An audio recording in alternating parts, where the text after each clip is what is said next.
Could 2026 be a huge year for the economy? Dr. Edward Yardeni thinks so, calling it audacious. We're diving into his insights. Just so you know, these are Dr. Yardeni's views, not my own. He believes his roaring 2020s scenario is still the most likely outcome for the U.S. economy. In fact, he's so confident, he's boosted the probability of this happening in 2026 to 60%. All right, so let's break it down. The forecast, what's driving it, and what could throw it all off. His base case?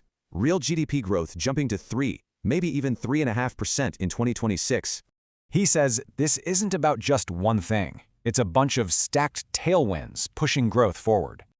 Okay, so here are the 5 big ones: stimulus, spending, Fed policy, a tech boom, and onshoring investment.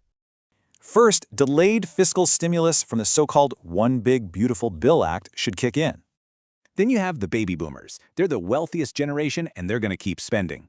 Tailwind number 3 is monetary easing. The Fed's rate cuts are starting to filter through the economy. And you can see that shift here. What was a headwind is now turning into a support for growth. Fourth is a massive tech spending spree, led by the Magnificent 7 tech giants. This is all about building out the huge infrastructure needed for the AI revolution. Okay, but it's not all smooth sailing. What could possibly go wrong with this rosy picture? Yardeni is clear about the risks. He highlights 6 things that could derail this whole forecast. First, he's watching the bond vigilantes. A debt crisis could put major pressure on U.S. yields.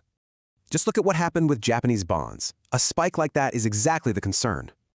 And of course, there's the big question about AI. Is it a massive bubble waiting to pop? You can see the valuation gap right here.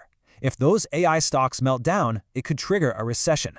Then there's the productivity debate. Will AI deliver a boom now, or are the real gains decades away?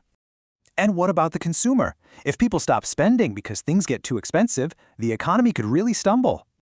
So the bottom line is, the outlook is optimistic, but it's fragile. Powerful forces are pushing both ways.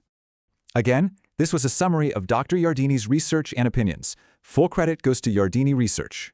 It leaves us with one big question. Will these powerful tailwinds actually win out against all the risks?